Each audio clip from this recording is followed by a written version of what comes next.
And now with all these tariff policies that could potentially drive up grocery prices that affect ordinary people's life, that brings more uncertainty and anxiety to the American people.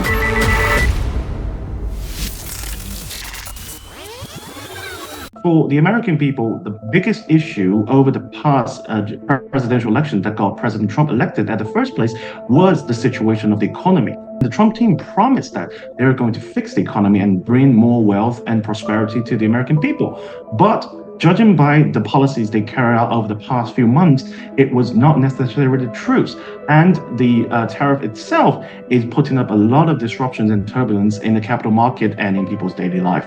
So that is more of a continuation, but more or less an explosion of the people's feeling and their anger against the Trump administration over the past few months. I think the upcoming trend between the U.S. and Chinese economic relation has been rather doomed, I must say, because the China's stance has shown that it does not have any reason, and it should not have any reason to stay back down against Trump's bullying, basically. Back in 8 years ago, when Trump negotiated the phase deal with China, China literally gave Trump almost everything he wants, from purchasing commitment to some of those market adjustments. But that wasn't enough for the Trump administration. So if Trump is not satisfied with any of these commitments that China made, there's no point for China to continue to play along Trump's card. Not to mention that China, currently as the #1 trade powerhouse for the global trade system, is stay committed to the global free trade order. And that also sends out a very strong signal to the rest of the world, especially to countries like the European Union, who are still preparing for their retaliation. China's retaliation has been more calculated and has been more accurate in terms of the impact, and China has been very cautious about the consequences it will send.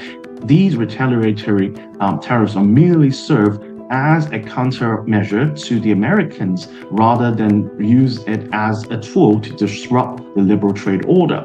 So that really sends out a very positive signal that, first, China is not the one that provoked this trade war, and second, China does not have the intention to expand the trade war. But in terms of the future development of the US-EU trade relationship, it is very difficult to expect that the EU to abandon its trade relationship with the US. How will they repair their relationship with China, or at least strengthen their relationship with China, build more resilience in the global trade system to somehow de-risk the Trump factor that the EU has been worrying about over the past 4 months? Right now, we don't really see that the EU is taking any measures to build up resilience of its own trade relationship with the rest of the world. We would certainly welcome more of that effort in the future.